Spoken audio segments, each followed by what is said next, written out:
Hi friends, welcome to Damin institute daily current affairs. July 22, 2024 నాటి current affairs మనం discuss చేద్దాం. జూలై 22, 2024 నాటి కరెంట్ అఫైర్స్ లో హెడ్లైన్స్ చూద్దామండి. మాదక ద్రవ్యాలపైన ఫిర్యాదులకి టోల్ ఫ్రీ నెంబర్ 1933 నెంబర్ ప్రారంభం కావడం జరిగింది. కేంద్ర హోంశాఖ దీన్ని ప్రారంభించడం జరిగింది.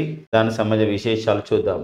వరుసగా 7వసారి కేంద్ర బడ్జెట్ ని సమర్పించనున్న నిర్మలా సీతారామన్ గారు. కేంద్ర ఆర్థిక శాఖ మంత్రి నిర్మలా సీతారామన్ గారు మరి జూలై 23న బడ్జెట్ ని ప్రవేశపెడుతున్నారు. ఈ రోజు మనకి దానికి సంబంధించినటువంటి ఆర్థిక సామాజిక సర్వేను ప్రవేశపెడతారు. కెప్టెన్స్ చైర్ పురస్కారం 2024 సంవత్సరానికి మనకు అమెరికా దేశానికి చెందినటువంటి జాన్ హాప్కిన్స్ విశ్వవిద్యాలయం మరి కెప్టెన్స్ చైర్ పురస్కారం 2024కి ఒక మన భారతీయుడికి, మన తెలుగు వారికి అవార్డు ఇవ్వడం జరిగింది. మరి ఏ రంగంలో ఇచ్చారో చూద్దామండి, ఎవరికి ఇచ్చారో చూద్దాం. అండ్ ఒకేసారి కేంద్ర బడ్జెట్ ని ప్రవేశపెట్టిన వారు అని చెప్పేసి ఒక సంబంధించినటువంటి వార్త మనకు ప్రధానంగా ఉంది. నిర్మలా సీతారామన్ గారు మరి ఎన్నోసార్లు ప్రవేశపెట్టారు, అత్యధికంగా కేంద్ర బడ్జెట్ ని ప్రవేశపెట్టిన వాళ్ళు ఎవరు, ఇలాంటి విషయాలపైన డిస్కస్ చేద్దాం. 6వ తరగతి పుస్తకంలో కొన్ని మార్పులు చేయడం జరిగింది. దానికి సంబంధించిన విశేషం చూద్దామండి. మరి ఆర్గానిక్ సోలార్ సెల్ సాంకేతికతను అభివృద్ధి చేసినట్లు హైదరాబాద్కు చెందినటువంటి సిఎస్ఐఆర్ అనుబంధ సంస్థ IACT ప్రకటించడం జరిగింది. దానికి సంబంధించిన విశేషాలు చూద్దాం. వివాదాస్పద రిజర్వేషన్ల కోట తగ్గింపు అని చెప్పేసి బంగ్లాదేశ్ సుప్రీంకోర్టు కీలక తీర్పు ఇవ్వడం జరిగింది. ఎందుకోసం అంటే గత వారం 10 రోజుల నుండి బంగ్లాదేశ్లో ఏదైతే ఆందోళనలు చెలరేగాయో, మరి అంతేకాకుండా అక్కడ దేశవ్యాప్తంగా కర్ఫ్యూ అయిందో ఆ రిజర్వేషన్ల పోరాటం, ఆ విశ్వవిద్యాలయాల పోరాటం అనేది దీని ద్వారా తగ్గుముఖం పట్టే అవకాశం ఉంటుంది. సో వివాదాస్పదమైనటువంటి రిజర్వేషన్ల కోట తగ్గింపు చేయాలని చెప్పేసి బంగ్లాదేశ్ సుప్రీంకోర్టు కీలక తీర్పు ఇవ్వడం జరిగింది. సో ఇవ్వండి మనకి జూలై 22, 2024లో ఉన్నటువంటి ముఖ్యమైన కరెంట్ అఫైర్స్ హెడ్లైన్స్. దీనిలో వివరాలను చూద్దామండి. సో మాదక ద్రవ్యాలపైన ఫిర్యాదులకి టోల్ ఫ్రీ నెంబర్ ఏర్పాటు చేయడం జరిగింది. సో ఆ టోల్ ఫ్రీ నెంబర్ వచ్చేసి ఇక్కడ 1933 అండి. సో 1933 గుర్తుపెట్టుకోండి, ఇక్కడ టోల్ ఫ్రీ నెంబర్ ఏదండి.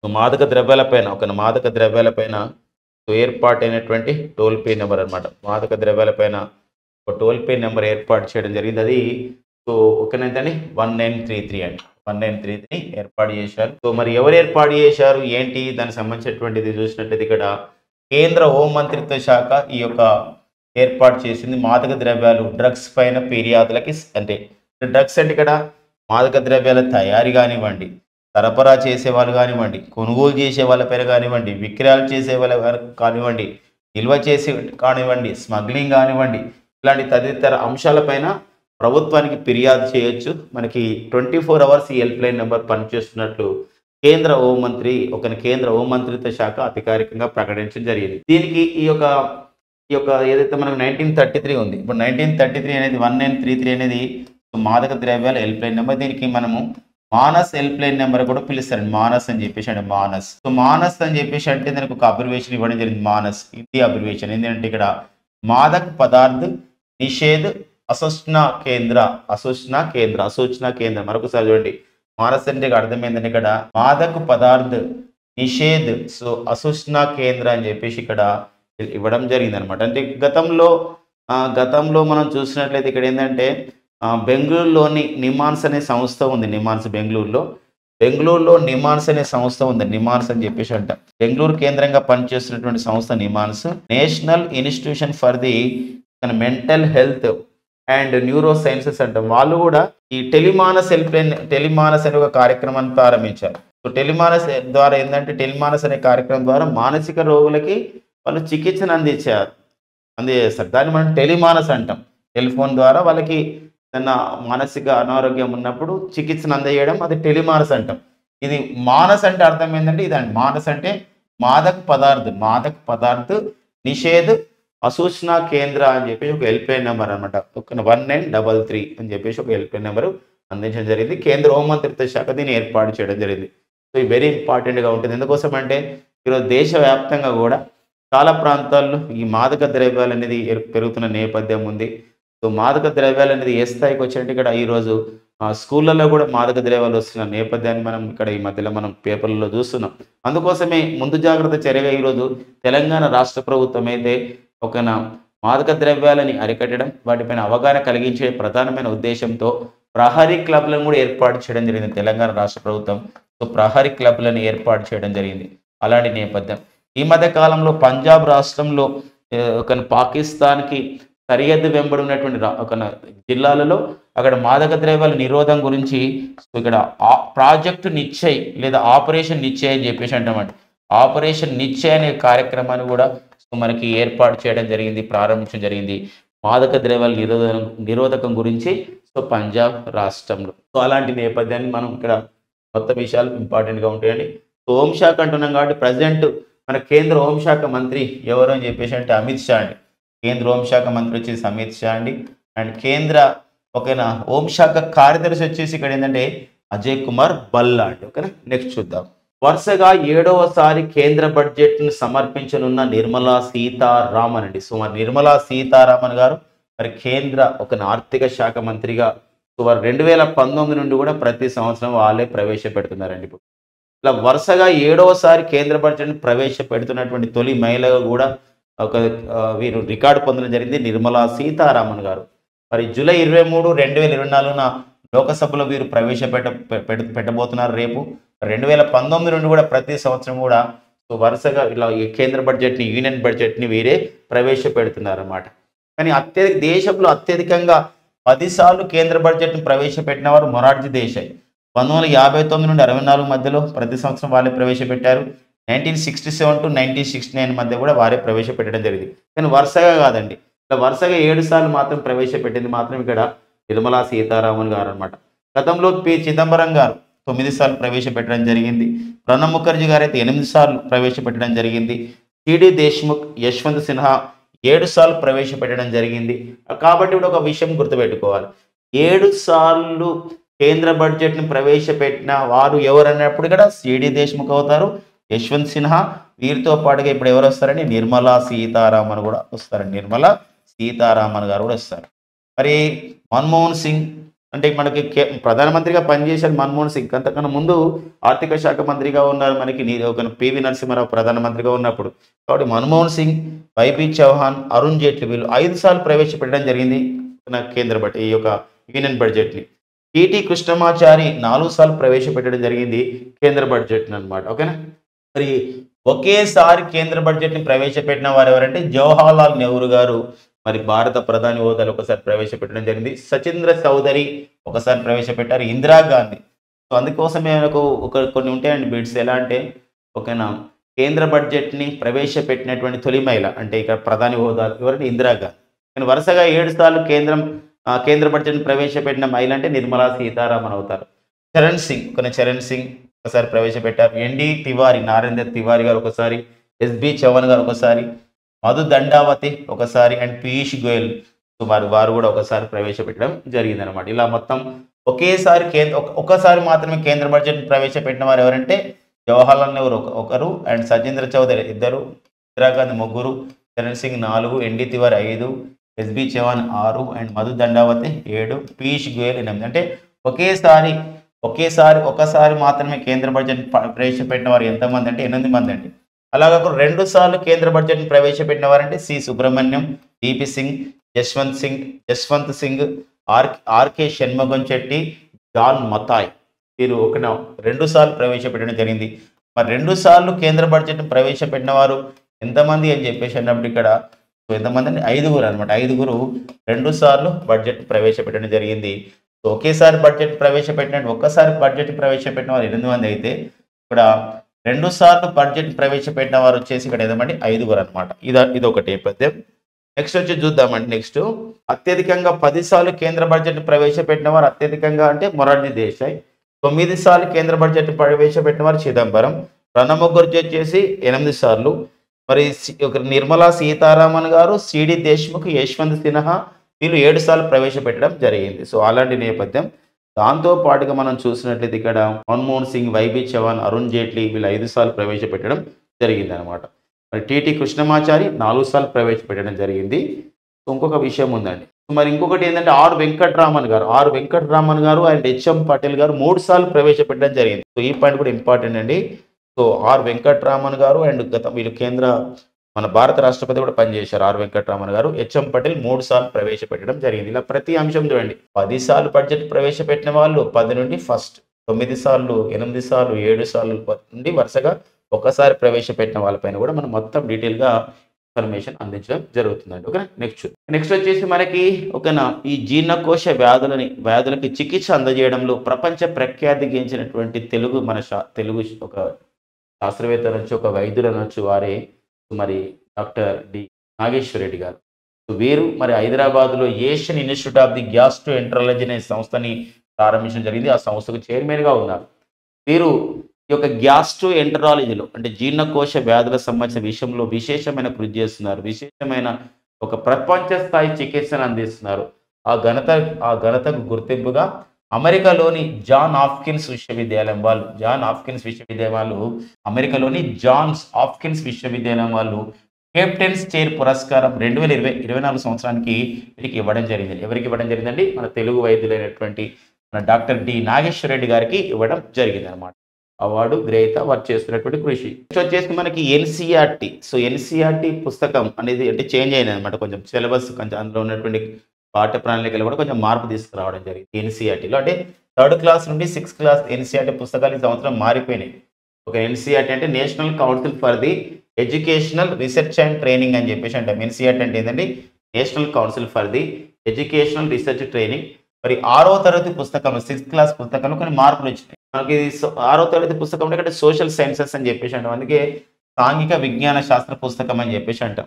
మనకైతే ఇప్పుడు మన స్టేట్ బోర్డ్ అంటే మనం సాంఘిక శాస్త్రము అండ్ సైన్స్ అని సపరేట్ అంటాం కదా. కానీ ఇక్కడ ఏంటంటే 6th క్లాసులో ఎన్సీఆర్టీలో సోషల్ సైన్సెస్ అని చెప్పేసి అంటాం. అందుకోసమే సాంఘిక విజ్ఞాన శాస్త్ర పుస్తకంలో ఏ మార్పులు వచ్చినాయంటే ఇక్కడ గ్రీనించ్ రేఖ అంటే మనం భూపతి రేఖ అంటున్నాం కదా. గ్రీనించ్ రేఖ కంటే ముందుగానే భారత్కు సొంతంగా ఒక ప్రధాన మధ్యరేఖ ఉందని, దాన్ని మధ్యరేఖగా పిలిచే వాళ్ళమని చెప్పేసి ప్రస్తావించడం జరిగింది అనమాట. అంటే ఇక్కడ ఈ గ్రీనించ్ మెయిన్ టైం ఉంటుంది కదా మనకు, అది దాన్ని మనకి ఏదైతే గ్రీనించ్ రేఖ అంటున్నామో, ఈ గ్రీనించ్ రేఖ కంటే ముందుగానే భారత్కి సొంతంగా ప్రధాన మధ్యరేఖ ఉందని, దానిని మధ్యరేఖగా పిలుస్తారని చెప్పేసి ఎన్సీఆర్టీ పుస్తకంలో ఒక లెసన్లో పెట్టడం జరిగింది.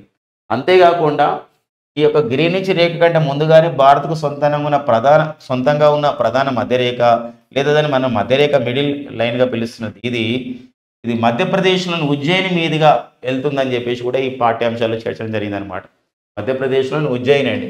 మనకి మధ్యప్రదేశ్లోని ఉజ్జయిని మనం న్యూస్లో ఉంది మై డియర్ ఫ్రెండ్స్. ఎలా న్యూస్లో ఉందంటే ఉజ్జయిని అంటే ప్రపంచంలో అతిపెద్ద ఒక వేదిక్ క్లాక్, అది విక్రమాదిత్య వేదిక్ క్లాక్ అనే పేరుతో ప్రపంచంలో అతిపెద్ద ఒక విక్రమాదిత్య వేద గడియారం అనే దాన్ని ఇక్కడ నెలకొల్పడం జరిగింది అనమాట. ఇక్కడ ఉజ్జయిన్లో నెలకొల్పడం జరిగింది అనమాట. అక్కడే దీని మీదుగా వెళ్తుందని ఒక ఊహాజనిత రేఖ ఉందని చెప్పేసి ఇక్కడ ఉందన్నమాట. ఒకటి ఇక్కడ మనకు హరప్ప నాగరికతను ఈ యొక్క పాఠ్యాంశాలలో 6వ తరగతి పుస్తకంలో హరప్ప సివిలైజేషన్ అని కాకుండా సింధు సరస్వతిగా పేర్కొనడం జరిగింది. Very important. ఈ సంబంధించిన concept very important.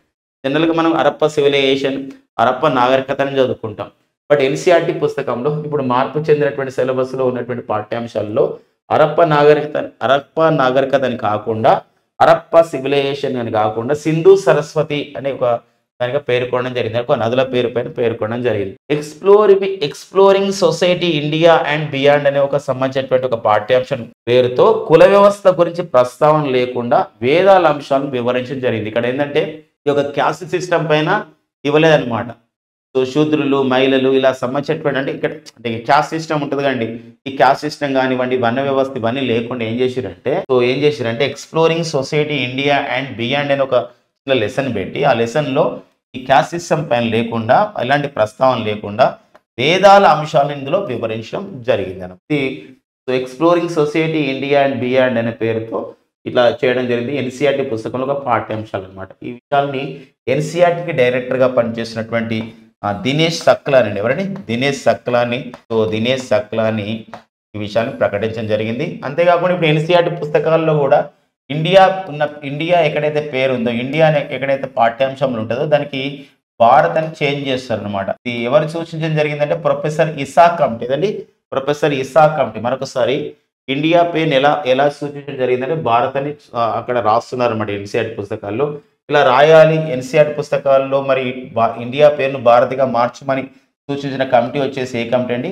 Professor Isaac committee సూచనల మేరకు ఇలా మారుస్తున్నట్లు కూడా సో ఎన్సీఆర్టీ డైరెక్టర్ అయినటువంటి national council for the education research training director అయినటువంటి ఎవరండి దినేష్ సక్లాని ప్రకటించడం జరిగింది. ఈ ఎన్సీఆర్టీ అంతా కూడా దేని కింద పనిచేస్తే అంటే కేంద్ర విద్యాశాఖ కింద పనిచేస్తే ప్రజెంట్ మరి కేంద్ర విద్యాశాఖ మంత్రిగా ఎవరు పనిచేస్తున్నారంటే ధర్మేంద్ర ప్రధాన్ కేంద్ర విద్యాశాఖ మంత్రిగా పనిచేస్తున్నారు. ఓకే, నెక్స్ట్ చూద్దాం.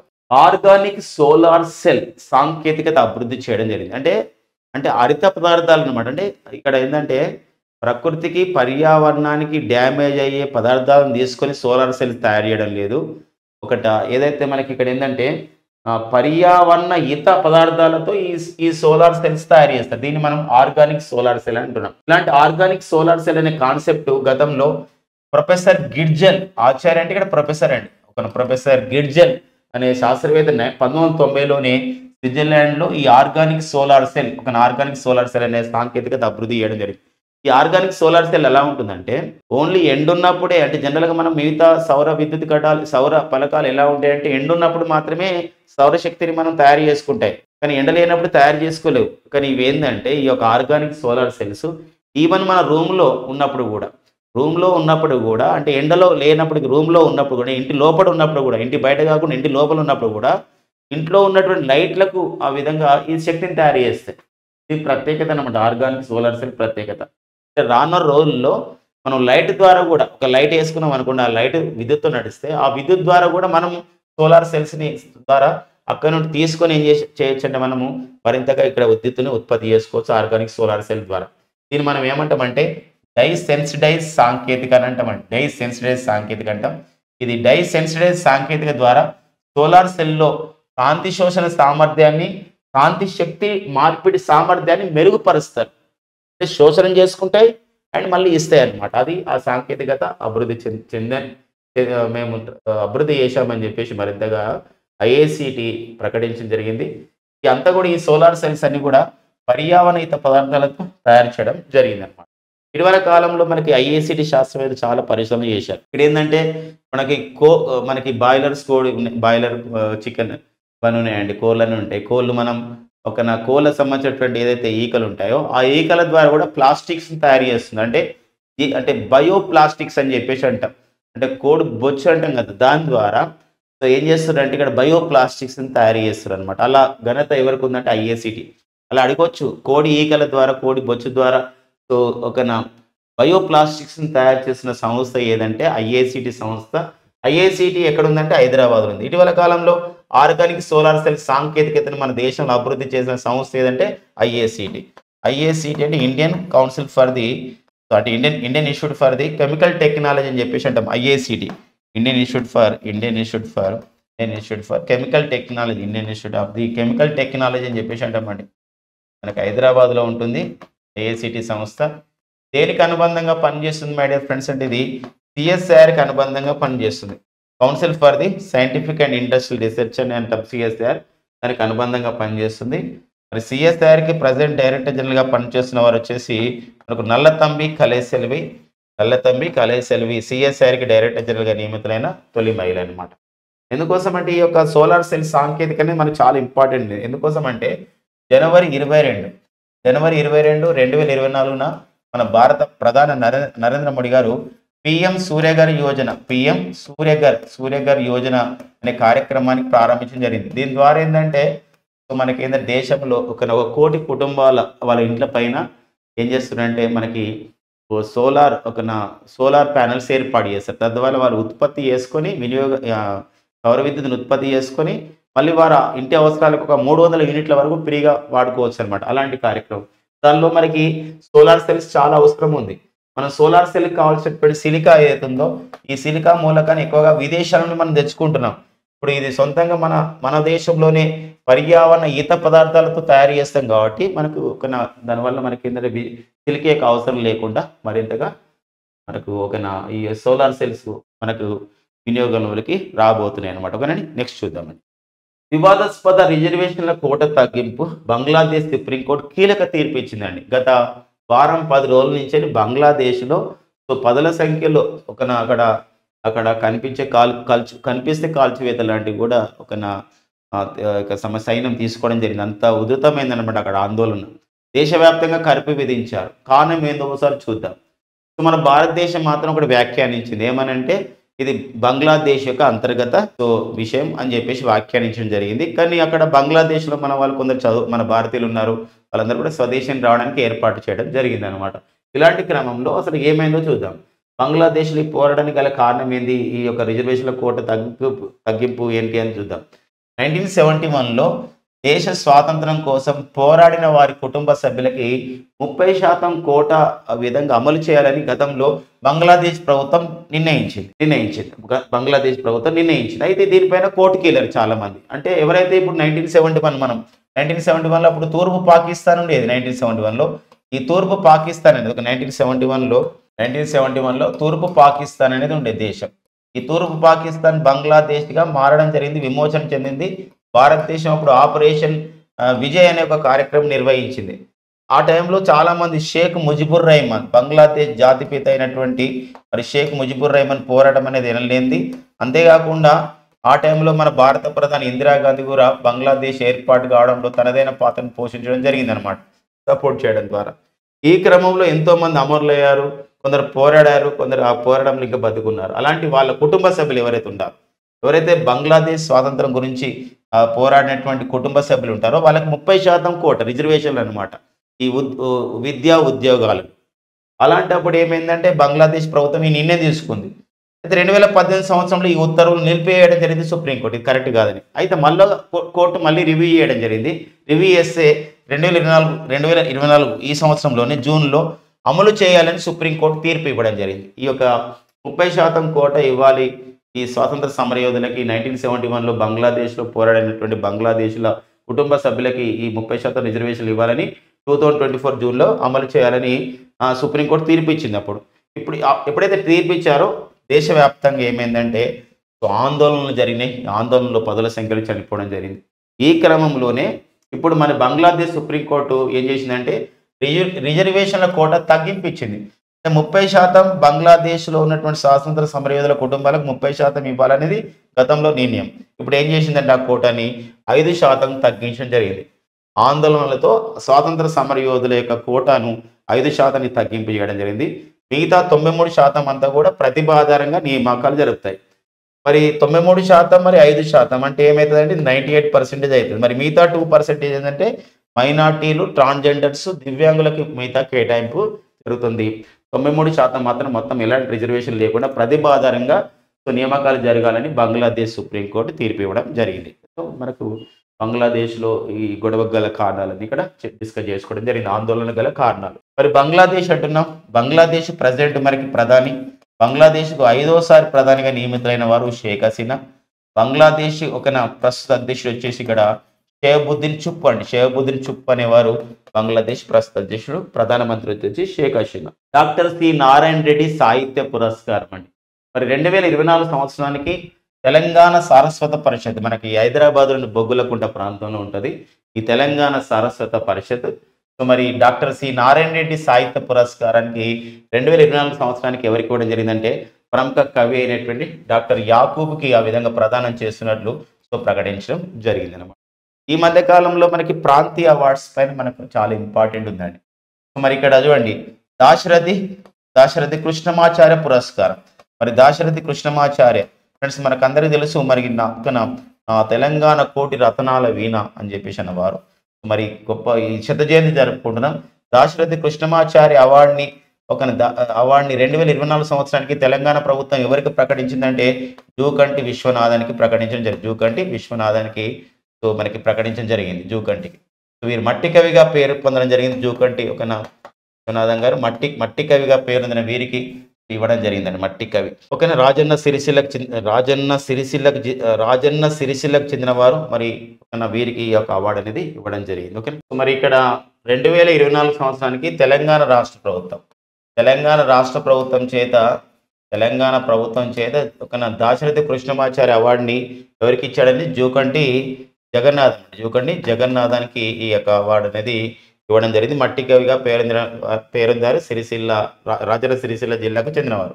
అయితే మళ్ళీ మహాకవి అంటే హైదరాబాద్లో ఉన్నటువంటి శ్రీకృష్ణదేవరాయ ఒక తెలుగు సంబంధించిన ఒక నిలయం ఉంటుంది సంస్థ. వాళ్ళు ఒక మహాకవి దాశరథి కృష్ణమాచార్య సాహిత్య పురస్కారం మరి 2024 సంవత్సరానికి 2024 సంవత్సరానికి ఎవరికి ఇవ్వడం జరిగిందని చెప్పేసి అంటే ఇక్కడ మహాకవి దాశరథి కృష్ణమాచార్య పురస్కారం అంటే మరి ఒక పేరొందినటువంటి మనకు వేరు తెలుగువారు వాగ్గేయకారుడైనటువంటి మనకి అందశ్రీ గారికి ఇవ్వడం జరిగిందనమాట. ఈ 2 అవార్డ్స్ అని మొత్తం 3 అవార్డ్స్ గుర్తుపెట్టుకోవాలి. డాక్టర్ సి నారాయణ రెడ్డి సాహిత్య పురస్కారం 2024 ప్రముఖ కవి డాక్టర్ యాకూబ్కి ఇచ్చారు. తెలంగాణ సారస్వత పరిషత్ వాళ్ళు ఇస్తారు. ఎవరు ఇచ్చారు కూడా ఇంపార్టెంట్. తెలంగాణ ప్రభుత్వం ఇచ్చే అవార్డు దాశరథి కృష్ణమాచార్య అవార్డు 2024 జూకంటి జగన్నాథంకి ఇచ్చారు. మట్టి కవిగా పేరొందారు.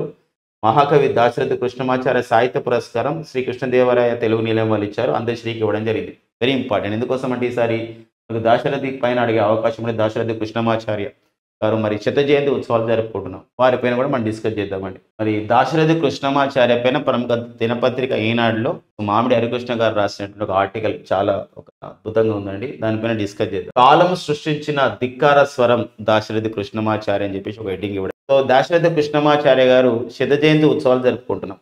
జూలై 22, 1925లో జన్మించడం జరిగింది. సో నవంబర్ 1987లో వీరు మరణించడం జరిగింది. సో దాశరథి కృష్ణమాచార్య గారు వీరు ఓకేనా ఇప్పుడున్నటువంటి అంటే ఇప్పుడు తెలంగాణ 33 జిల్లాలు కాబట్టి ఇప్పుడు ఉన్నటువంటి ఓకేనా మహబూబాబాద్ జిల్లా మరిపేడ ప్రాంతానికి చెందినవారు. సో మహబూబాబాద్ జిల్లా మరిపేడ ప్రాంతానికి చెందినవారు ఎవరండి? వారు ఒక మరిపేడకు చెందినవారు మన దాశరథి కృష్ణమాచార్య గారు. వీరి యొక్క సంబంధించిన కావ్యాలపైన వాటిపైన చూద్దామండి, వాళ్ళ పుస్తకాలపైన. మలేరియాకు కినేన్ మందు, మధ్యయుగాల జాగీర్దారి విధానానికి మన తిరుగుబాటు మందు అని చెప్పేసి ఒక ఆయన కవితల్లో కనబడుతున్నటువంటి ప్రధానమైన విషయం. మలేరియాకు కినేన్ మందు, మధ్యయుగాల జాగీర్దారి విధానానికి మన తిరుగుబాటు మందు. అంటే జాగీర్దారి విధానం పైన ఆయన పోరాటంలో భాగంగా ఒక ధిక్కార స్వరం అని చెప్పొచ్చు. ఇది ఎంతో ప్రజల్ని ఆలోచనకి నాంది పలికింది. వారు రాసినటువంటి పుస్తకాల్లో అమృతాభిషేకం చాలా పేరుగాంచింది. రుద్రవీణ అనే కావ్యాన్ని రాసి నా తెలంగాణకు అంకితం చేయడం జరిగింది మన దాశరథి కృష్ణమాచార్య గారు. వీర తెలంగాణ అనే కవిత వీరు రాయడం జరిగింది. దాంతోపాటుగా సుప్రభాతం అనే కవిత కూడా చాలా పేరొందడం జరిగింది. మహాబోధి అనే కావ్యం కూడా వీరు రాయడం జరిగింది. జ్వాలాలేఖిని అనే ఒక సంబంధ కవితా సంకలనం ఎంతో పేరుగాంచడం జరిగింది. జ్వాలాలేఖిని. సాకీనామ పుస్తకం అనే ఇది సాకీనామ పుస్తకం అంటే సాకీనామ పుస్తకం. మరి ఈ సాకీనామ పుస్తకంలో గజల్ అంటారు, గజల్స్ అని చెప్పేసి అంటే మనకు ఉర్దూలో ఎక్కువ ఉంటాయి గజల్స్ అండ్ రుబాయిలని వీరు పరిచయం చేయడం జరిగింది దాశరథి కృష్ణమాచార్య. మరి తిమిరంతో సమరం అనే పుస్తకానికి కేంద్ర సాహిత్య అకాడమీ అవార్డు 1974లో వీరు పొందడం జరిగింది. అంటే మనకు దాశరథి కృష్ణమాచార్య గారికి కేంద్ర సాహిత్య అకాడమీ అవార్డు వచ్చి కూడా 50 సంవత్సరాలు అవుతుంది. శత జయంతి ఉత్సవాలు ఇప్పుడు జరుపుకుంటున్నాం. సో మరి సాహిత్య అకాడమీకి మరి అవార్డు రావడం జరిగింది తిమిరంతో సమరం. సో ఇది అండి మనకి కాలం సృష్టించిన ధిక్కార స్వరం దాశరథి కృష్ణమాచార్య పైన ఉన్నటువంటి ఇంపార్టెంట్ కొన్ని ఆయన రచించిన పుస్తకాలు, ఆయన మాటలు ఇవన్నీ కూడా మనకి ఇందులో ఉండడం జరిగింది. ఈ ఎగ్జామ్ పాయింట్ ఆఫ్ లో ఇంపార్టెన్స్గా ఉంటుందండి తెలంగాణ ఎగ్జామ్స్ ప్రిపేర్ అయ్యేవాళ్ళు. నెక్స్ట్ వచ్చేసి ఉమెన్ చాందీ అండి. వీరు ఉమెన్ చాందీ కేరళ మాజీ ముఖ్యమంత్రి. వీరు మరణించడం జరిగింది. కేరళ మాజీ ముఖ్యమంత్రి అంటే కేరళ ప్రజెంట్ ముఖ్యమంత్రి వచ్చేసి ఎవరండి? ప్రజెంట్ ముఖ్యమంత్రి అంటే వారు పినరాయి విజయన్. మరి చాందీ ఫౌండేషన్ ఏర్పాటు చేయడం జరిగింది. ఈ ఒక ఉమెన్ చాందీ స్మారక అవార్డుని ప్రవేశపెట్టారు. ఉమెన్ చాందీ ఈ స్మారక అవార్డుని వారి జ్ఞాపకార్థం ప్రవేశపెట్టారు. చాందీ ఫౌండేషన్ వాళ్ళు ఈ అవార్డు ఇస్తారు. 2024లోనే ప్రవేశపెట్టారు ఈ అవార్డుని. సో రాహుల్ గాంధీ గారు ప్రతిపక్ష నాయకుడిగా ఎన్నికల ముందు 18 లోకసభ ఎన్నికల ముందు భారత్ జోడో అనే యాత్రను ప్రారంభించడం జరిగింది. దీని ద్వారా ప్రజల కష్టాలను విని వాటికి పరిష్కారాలు చూపినందుకు గాను సో చాందీ ఫౌండేషన్ వాళ్ళు ఉమెన్ చాందీ స్మారక అవార్డుని 2024 సంవత్సరానికి గాను సో రాహుల్ గాంధీ గారికి ఇస్తున్నట్లు సో ప్రకటించడం జరిగిందనమాట. సో మనకి లోకసభలో ప్రతిపక్ష నాయకుడిగా ఉన్నారు రాహుల్ గాంధీ గారు. సో వీరికి ప్రకటించడం జరిగిందనమాట. అవార్డు మనకి ఎవరికి ఇచ్చారు ఇంపార్టెంట్, మొదటి అవార్డు కాబట్టి మరింతగా ఇంపార్టెన్స్ ఉంటుందండి. నెక్స్ట్ వచ్చేసి ఒక science and technical update information అండి. మరి ఏటీవీ D03 అనే ఒక సంబంధించినటువంటి ఒక ప్రయోగం అనమాట. ఇది ఒక రాకెట్ అనమాట. జూలై 23 ఈ రోజు ప్రయోగిస్తున్నారు. జూలై 23, 2024 ఎవరు ప్రయోగిస్తున్నారంటే మన ఇస్రో వాళ్ళు అంటే ఇది టెస్ట్ అనమాట. ఇది ఇస్రో ఒక పరీక్ష. ఈ యొక్క సంబంధించినటువంటి రాకెట్ ఎలా వెళ్తుందని చెప్పేసి సతీష్ ధావన్ స్పేస్ సెంటర్, మనం దాన్ని గతంలో షార్ అని కూడా పిలిచేవాళ్ళం. మరి తిరుపతి జిల్లా శ్రీహరికోట వద్ద ఉన్నటువంటి సంస్థ ఈ సతీష్ ధావన్ స్పేస్ సెంటర్ వద్ద సౌండ్ రాకెట్ కాంప్లెక్స్ నుండి మనకి ఒక ఏటీవీ D03 లేకపోతే దీన్ని డిఎఫ్ఎస్ మిషన్ కూడా పిలుస్తారు. ఏటీవీ అంటే ఏంటంటే అడ్వాన్స్డ్ టెక్నాలజీ వెహికల్ అని చెప్పేసి అంటాం. డిఎఫ్ఎస్ అంటే డెబ్రిస్ ఫ్రీ స్పేస్ మిషన్ కూడా పిలుస్తాం అనమాట. ఈ యొక్క ఇది అనమాట. డెబ్రిస్ అంటే మొత్తం అక్కడ ఉన్నటువంటి అంతరిక్షంలో ఉన్నటువంటి వ్యర్థాలని తీసుకెళ్ళడం అనమాట, తీసుకురావడం డెబ్రిస్ అంటాం. ఇది మనం పరీక్షించడం జరిగింది. మరి దీని యొక్క విజయం అనేది ఏమవుతుంది మనకు చూద్దామండి. సక్సెస్ కావాలని మనం కోరుకుందాం. ఇది ఒక సౌండ్ రాకెట్ కాంప్లెక్స్ నుండి చేయబోతున్నారు. సోమనాథ్ గారు దీనికి అక్కడ రావడం కూడా జరిగింది. ఆ షారుకి సతీష్ ధావన్ స్పేస్ సెంటర్కి ప్రయోగాన్ని వీక్షించడానికి. మరి ఏటీవీ D03 ఇలా అడుగుతాడంటే జూలై 23, 2024 ఏటీవీ D03 ప్రయోగం చేశారు. అది ఏటీవీ అంటే ఏంటి, ఎక్కడ ప్రయోగం చేశారు ఏంటి, ఆ విషయాలు ఇంపార్టెంట్గా ఉంటాయండి.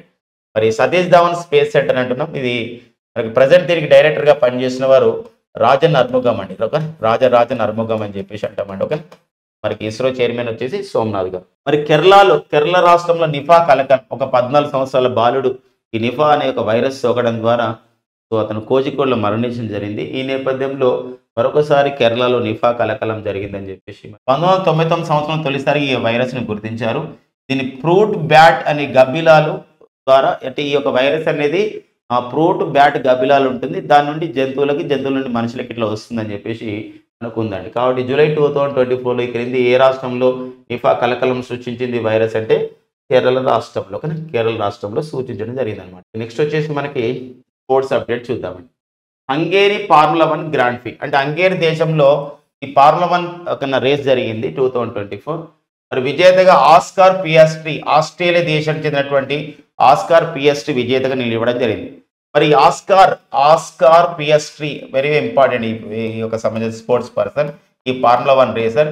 ఎందుకోసం అంటే తన కెరియర్లో ఇది ఫస్ట్ అనమాట, ఫస్ట్ ఫార్ములా 1 గ్రాండ్ ప్రీ ఒక టైటిల్ పొందడం జరిగింది. అంటే ఆస్ట్రేలియా యువ రేసర్ అయినటువంటి ఆస్కార్ పియాస్ట్రీ ఒక గ్రాండ్ ప్రీని గెలవడం ఇదే తొలిసారి. కాబట్టి మనకి ఆస్కార్ పియాస్ట్రీ మనకు న్యూస్లో ఉంటాడు. రెండో స్థానంలో మనకి నొరీస్ మెక్లారెన్ సంస్థకు చెందినటువంటి వీరు ఆ యొక్క స్పాన్సర్ చేసిన వారు రెండో స్థానం ఉన్నారని. ఇక మూడో స్థానంలో లూయిస్ హామిల్టన్. సో మన లూయిస్ హామిల్టన్ అంటే 100కు పైగా ఈ యొక్క ఫార్ములా 1 గ్రాండ్ ప్రీ టోర్నమెంట్ గెలిచిన వాడు ఎవరంటే లూయిస్ హామిల్టన్. ఇక్కడ మాత్రం మూడో స్థానంలో నిలవడం జరిగింది. మొదటిసారిగా ఈ హంగేరీ ఫార్ములా 1 గ్రాండ్ ప్రీని ఆస్ట్రేలియా ఫార్ములా 1 రేసర్ అయినటువంటి ఆస్కార్ పియాస్ట్రీ గెలిచాడు కాబట్టి మనకి ఇంపార్టెంట్ గా ఉంటుందండి. టెన్నిస్ హాల్ ఆఫ్ ఫేమ్ లో లియాండర్ పేస్ అండ్ విజయ్ అమృతరాజ్ అండి. మరి టెన్నిస్ హాల్ ఆఫ్ ఫేమ్ మనకి టెన్నిస్లో ఎవరైతే అది ఇప్పుడు క్రికెట్లో ఎట్లయితే హాల్ ఆఫ్ ఫేమ్ ఇస్తారో టెన్నిస్లో కూడా ఇక్కడ హాల్ ఆఫ్ ఫేమ్ అనేది ఉంటుంది. హాల్ ఆఫ్ ఫేమ్ అంటే వారు చేసినట్టు కృషికి గాను ఒక హోదా ఇవ్వడం అనమాట. వారికి గుర్తింపుగా అంతర్జాతీయ టెన్నిస్ సమైక్య గుర్తించే విధంగా ఒక సంబంధించినటువంటి హోదా ఇవ్వడమే హాల్ ఆఫ్ ఫేమ్ అని చెప్పేసి అంటాం. మరి ఇలా టెన్నిస్లో హాల్ ఆఫ్ ఫేమ్ పొందినటువంటి మన తొలి ఆసియా క్రీడాకారులుగా మన దేశానికి చెందినటువంటి లియాండర్ పేస్ టెన్నిస్ క్రీడాకారుడు అండ్ విజయ్ అమృతరాజులు గుర్తించబడడం జరిగింది. ఈ ఘనతను సాధించినటువంటి టెన్నిస్లో హాల్ ఆఫ్ ఫేమ్ ఘనతను సాధించినటువంటి తొలి ఆసియా క్రీడాకారులుగా వీరు గుర్తించబడ్డారు. మరి అంతేకాకుండా లియాండర్ పేస్ అండ్ విజయ్ అమృతరాజుతో పాటుగా రిచర్డ్ ఇవాన్స్, అమెరికా దేశానికి చెందినటువంటి రిచర్డ్ ఇవాన్స్ అనే ఒక టెన్నిస్ ప్లేయర్ కూడా ఈ ఘనత రావడం జరిగింది అనమాట. మరి ఇక్కడ ఒక లియాండర్ పేస్ యొక్క ప్రత్యేకత మనం చూసినట్లయితే 8 డబుల్స్ గ్రాండ్ స్లామ్ టైటిల్ సాధించారు. 10 మిక్స్డ్ డబుల్స్ అండి, అంటే 8 డబుల్స్ అండి, ఇది 8 పురుష male doubles, 10 mixed doubles grand slam title సాధించాడు. అంటే మొత్తం మీద 18 గ్రాండ్ స్లామ్లు అండి. ఇవన్నీ 18 కూడా డబుల్స్ మ్యాచెస్ అనమాట. అంటే ఇందులో 8 మేల్ డబుల్స్, మిగతా 10 మిక్స్డ్ డబుల్స్ టైటిల్ సాధించాడు. 1996 సంవత్సరంలో ఒలింపిక్స్లో గిరీష్ రాజన్ ఏథెన్స్లో జరిగినటువంటి ఒలింపిక్స్లో క్షమించండి 1996 సంవత్సరంలో అమెరికాలోని అట్లాంటాలో జరిగినటువంటి ఒలింపిక్స్లో కాంస్య పథకం సాధించడం జరిగింది లియాండర్ పేస్ అన్నమాట. అది అంటే ఒలింపిక్స్లో కాంస్య పథకం సాధించిన తొలి టెన్నిస్ భారత క్రీడాకారుడిగా గుర్తించబడ్డారు. అంతేకాకుండా లియాండర్ పేస్ ఇంతవరకు 7 ఒలింపిక్స్లో ఇతను ఆడడం జరిగింది అనమాట. 7 ఒలింపిక్స్లో మన భారత తరఫున ప్రాతినిధ్యం వహించడం జరిగింది. నెక్స్ట్ వచ్చేసి విజయ్ అమృతరాజు గారు మన భారత టెన్నిస్ ప్లేయర్. వీరు గతంలో వింబుల్డన్లో, యుఎస్ ఓపెన్, వింబుల్డన్ అంటే లండన్లో జరుగుతుంది, యుఎస్ ఓపెన్ అంటే న్యూయార్క్లో జరుగుతుంది. Wimbledon and US open quarter final వరకు కూడా చేరడం జరిగింది అనమాట. అంటే క్వార్టర్ ఫైనల్ కూడా ఆడాడు, ఓడిపోయాడు. ఆడినటువంటి ఘనత సాధించడం జరిగింది విజయ్ అమృతరాజు. సో మొత్తానికి మన భారత టెన్నిస్కి ఒక ప్రపంచ ప్రఖ్యాతి గాంచడంలో వీరు కృషి చేశారు. అందుకే వీరికి టెన్నిస్ హాల్ ఆఫ్ ఫేమ్ హోదా ఇచ్చినట్టు సో అంతర్జాతీయ టెన్నిస్ సమైక్య ప్రకటించడం జరిగింది. స్పోర్ట్స్ అప్డేట్లో ఇంపార్టెంట్గా ఉంటుందండి. సో ఇవ్వండి మనకి జూలై 22, 2024 ఉన్న current affairs. Thank you friends and all the best.